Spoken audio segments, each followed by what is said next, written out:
No joo, kello on 8 aamulla ja lähdetään katsomaan mitä Norjasta löytyy pikkukylistä. Se on tankkaushetki, löpöä tankki, sit tästä varten. Katsotaan minkälainen päivä tulee.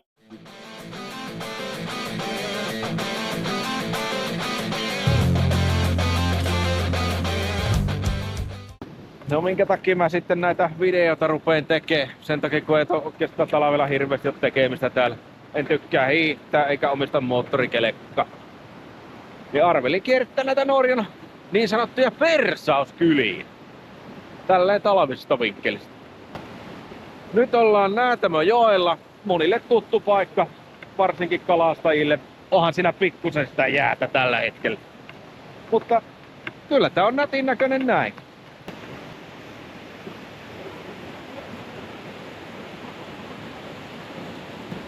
Tää Pohjois-Norjahan on hirmu harvaa asuttua seutu. Ei täällä oikeastaan yhtään mitään. Lähdetään kattoo kuinka vähän ihmisiä täällä loppujen lopuksi on. Ja tää Neidenin pikkukylä on muuten yksi niistä.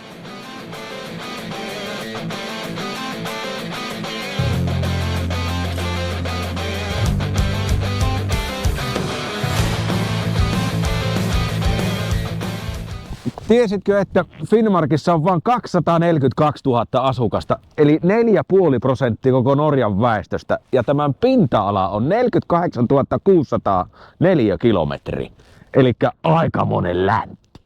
Tää on Varangerfjordi tää, ja mennään tonne toiselle puolelle Vardø.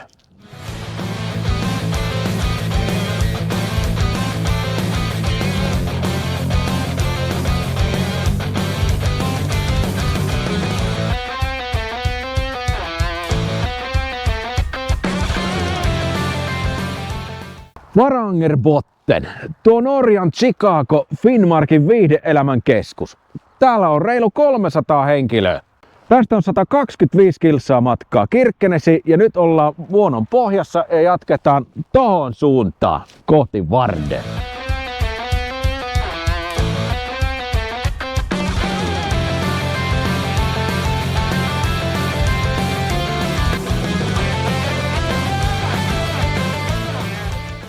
Varangin vuono on noin 100 kilsaa pitkä vuono ja nyt kun lähdettiin tuolta Kirkkenestä ajamaan Vardøön, niin tämän matkan pituus, kun tää kierretään tälle näppärästi tää vuono, niin se on semmonen 240 kilsaa. Eli ei se nyt ihan mutkan takana siinä ottaa, ainakin on se mutkan takana, mutta helvetin pitkä mutkan takana.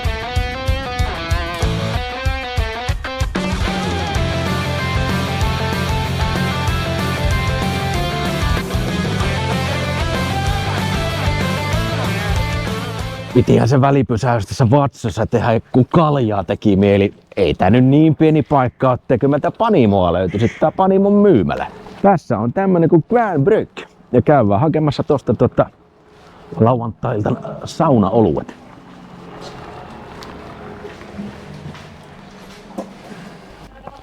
No joo, täältähän näitä rupeaa vaan löytymään näitä paikallisia käsityöoluvia. Tää on tämmönen pienpanimo mikrobryggeri på norsk. Ja aika paljon näillä on kuitenkin tuotteita täällä ja tääkin. Mä luulen, että täältä mulle varmaan voi löytyä jonkunlainen saunakalja. Tossahan on tämmönen Kväänbrygg 6, 7, 5 ja mitä täällä on? Oi. Täällä tulee hulluksi näiden kanssa, kun täällä on liikaa valikoja. Nythän se löytyy. Taija ottaa muuten tämmösen mukavan näköisen setin, missä on paikallista olutta Finnmarkspilssiä, olut lasi ja vielä kyllä kylykkeen toinen samanlainen. No joo, nytpä on sitten tuotteet hommattu ja matka jatkuu.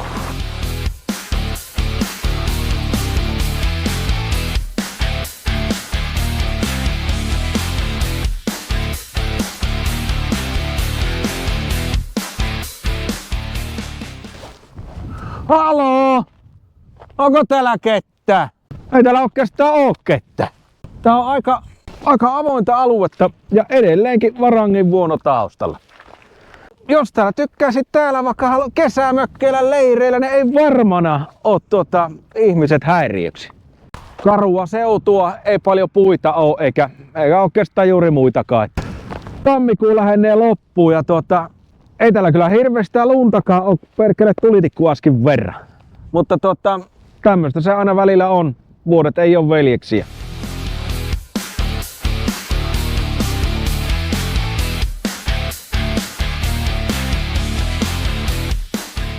Se on Vardö saavutettu. Tuolla näkyy Vardön saari ja sinne mennään tuosta tunnelia pitkin, joka on 2890 metriä pitkä ja käy 88 metrin syvyydessä. Toi on rakennettu vuonna 1983. Ennen sitä tonne oli vaan pelkkä lossiyhteys ja aika karun näköinen mesta. Lämpötila on semmonen 10 astetta lämpimämpi mitä tuolla vuonon toisella puolella. Ja semmonen merellinen raikas tuoksu ja paskahaju täällä on. Mut joo, mennään tonne Vardöön, katsotaan mitä siellä on. Äsken käyttiin kirjaimellisesti pohjalla ja nyt on onneksi valoa tunnelin päässä. Aika mielenkiintoisen näköinen paikka näin ensikosketukselta ja todella semmonen karun näköinen. Jes, Vardö. Mikä löytyy? Ensimmäisenä puhelinkioski. Halo ja hallo, onko siellä kuka? Terve. Nää on muuten aika harvassa, mikä on mun mielestä ihan siisti löytö. Tämmöstäpä täällä näyttää, että täällä on pikkusen semmosia niinku ränsistyneitä rakennuksia ja näyttäisi, että joltain niinku aavekaupungilta ois tää, mutta se varmaan johtuu ihan tästä ilmastosta. Helvetin kovat tuulet ja todella ankarat sääolosuhteet on saanut kyllä nämä rakennukset näyttämään aika surkeilta, mutta hei, on täällä silti juttuja. Täältä löytyy kahvilat, ruokapaikat, kaupat, ihan niin kuin kaikilta muullakin. Vardössä on noin 1900 asukasta. En tiedä miksi, mutta luulisin näin, että kalastus on ollut se aikojen saatossa juttu, minkä takia tänne porukka on muuttanut. Eiköhän toi huonekalukauppa muuten enää toiminnassa. Mutta on tää kieltämättä niin aika erikoisen näköinen kylä ja ihan varmasti on vörtti käyvät täällä, jos tuut pohjoiseen matkailemaan, niin ehdottomasti käykää Vardossa. Täällä ei loppujen lopuksi ole mitään, mutta täällä on aika paljon. Tuossa näyttää, että tässä olisi vähän niinku hylätyn näköinen lelukauppa. Siellä ei varmaan hirveästi leekoa ole myynnissä. Tämmöisiä rakennuksia täällä oikeastaan on. Näyttää, että tääkin on varmaan tyyliin hylättyjä. Seinät on pikkusen niinku puuttuu ikkunoita ja maalia niistä, mutta kyllä siellä jotain toimintaa varmaan on. Tai ainakin on ollut joskus. Siinä on muuten poliisilaitos. Punainen rakennus. Tässä on tainnut jäädä pikkusen muuten remontti kesken tossa mökissä. Huun öi. Tuolla saarella on tavattu yli 100 erilaista lintulajia. Siellä pesi vuosittain noin 40 000 paria. Saarelle pääsee Vardön satamasta venekyydillä ja siellähän voi nähdä vaikka lunneja. Tuossa on Norja itäisin piste ja se on aika mielenkiintoinen karu saari. Mut kyllähän tää talvella varmasti on mielenkiintoinen paikka asua, että täällä voi tuulet ylittyä oikeesti jopa 40 metriä sekunnissa. Että se kun lähtee tuolta mereltä puhaltamaan, niin ei sitä kyllä pidättele mikään. Että kova nahka pitää olla, kuka täällä asuu. Onkohan tää nyt megafoni vai mikä tää? No, tää on tämmönen. Tälleen tätä työntää tää räntää ja naamaa, niin voisin sanoa, että tää on kyllä aika mielenkiintoinen keli. Ja tää ei oo edes vielä pahimmasta päästä.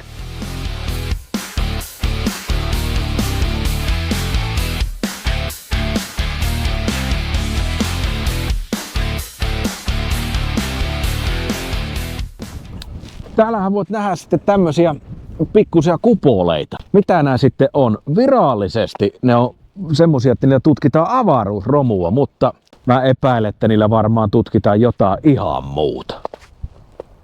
Tuolla muuten on Kirkkenesi, tuolla takana jossain. Sinne on aika pitkä matka tästä. Nämä tämmöiset tönöt on mun mielestä oikeasti ihan siistiä katsoa. Tuossa taustalla näkyy tommonen mukavan näköinen maalaus, mikä sopii aika hyvin tämän kylän teemaan. Ja on kyllä myönnettävä, että tää on aika persoonallinen kylä, että en mä on Norjassa hirmu paljon tämmöisiin törmännyt. Ja tommosia rakennuksia, mitä tossa on hylättyjä, tai sitten on tämmösiä tässä vieressä, että ikkunat rikki ja sun muuta. Tässäkin on ihan ränsistynyt tönö. Tää on niin erikoinen. Jos oot suunnitellut tekemäsi kauhuleffa, niin tää Vardö sopisi muuten aika hyvin siihen, koska toi lavastus on jo valmiina.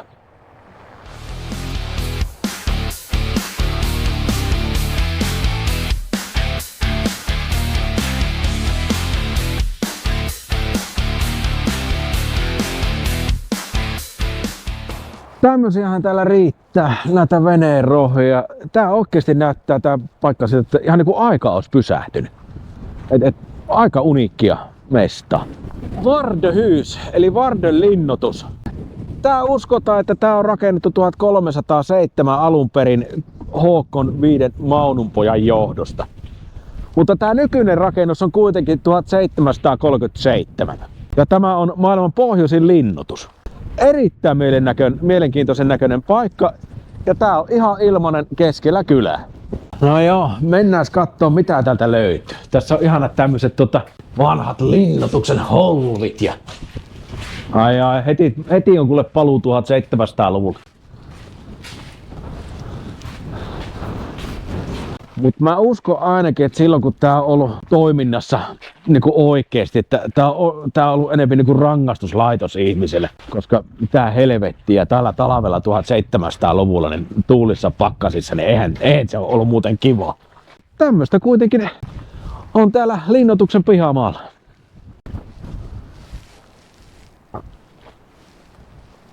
Liekköhän niillä kaverilla ollut lumilinko 1700-luvulla käytössä? Hieman epäilin. Mut on siinä kyllä helvetimoinen homma ollut tämmöstä tehdä. Katsokaa minkä kokoisia kivenmurkuloita tänne on muurattu. Et siitä vaan käsipelissä pistä seinä pystyyn poka. Tiesitkö, että Norja on tunnettu noitavainoista? Että varsinkin täällä Vardössä väkilukuun suhteutettuna täällä on poltettu kaikkein eniten noitia koko Norjassa. 1600-1700-luvulla täällä on poltettu 91 henkilöä noitana. Ja tossa on Steilnäsetin muistomerkki. Toi on 135 metriä pitkä rakennus. Käydään kattoo mitä sen sisällä on. Joo. Tää on tämmönen valaistu kuja kuule täällä. Muistomerkin sisällä. Täällä seinillä näkyy tämmösiä tauluja, missä on jokaisen henkilön nimi, ketkä on siinä noitavainossa menehtynyt tai telotettu. Niistä löytyy sitten kuolinsyy, minkä takia heidät on telotettu ja millä tavalla. Mun mielestä aika järjettömiä syitä on keksitty, että minkä takia sinut on poltettu roviolla. Oot ollut outo, olet hallinnut magiikkaa tai harjoittanut magiikkaa. Sut on voitu polttaa tai sut on voitu tappaa kirveillä. Tää on kyllä vähän semmonen paikka, että tää vähän herättää ajatuksia ainakin mulla, että miksi ihmisiä on yleensä tapettu syyttä. Tännehän pääsee tulemaan kesät, talvet. Tää on 24/7 auki ja ihan ilmanen kohde. Mielenkiintoinen paikka. Esimerkiksi tää henkilö Mons Andersen, hänet on poltettu roviolla. Suurimmaksi osaksihan nämä poltetut henkilöt on ollut naisia. On täällä tietysti jokunen mieshenkilökin ollut seassa, mutta aika paskamasta elämää on ollut meinaan 1600-luvulla täällä Vardassa. Tässä esimerkiksi Kyndele Umensdatter. Hän on harjoittanut noituutta, oppinut noituutta Puudelle Danielsdatterilta juotua olutta. Poltettu roviolla. Noituutta harjoittanut, on heittänyt vitsauksia tai noituuksia Jon Jonssensin laivalle. Poltettu roviolla. Joo, kierros on käyty ja nyt lähdetään sitten katsomaan mikä täällä on. Täällä palaa niin sanottu ikuinen tuli. Täällä voit vaikka sitten hiljentyä ja miettiä. Tuossa on tommonen tulessa oleva tuoli ja peiliä ympärillä luodakseen semmoista noitamasta tunnelmaa. Mut joo, onhan tää kieltämättä niin aika semmonen jännä paikka ja mystiikkaa tuo lisää, kun tulet illan hämärässä täällä käymään. Että ehdottomasti Steilnäsetin muistomerkki kannattaa käydä katsomassa, kun tuut Vardöön. Tää on jännä juttu, että tää paikka on auki 24/7 vuoden ympäri ja täällä ei ole harrastettu minkäännäköistä ilkivaltaa. Että eikö Vardössä ole nuoriso, vai onko se Suomessa vaan semmonen huliganismikulttuuri? 1600-luvulla tällä paikalla on todellakin ollut toisenlaiset jamit. On kyllä myönnettävä, että tämmöisessä paikassa on aika paljon persoonallisuutta ja sielua. En tiedä miten näkyy, mutta tästä näitä varjosta näkee näitä hylkeitä tuolla polskivan nenä edessä. Tossakin niitä on nyt 2 kappaletta. Nää on ihan kivoja näkyjä. Ei, on siellä 3. hylje. Mutta ehdottomasti tää on väärti käydä. Tää on niin erikoinen ja eksoottinen paikka. Kiitos kun katsoit videon. Ota kanava haltuun, Rydimania.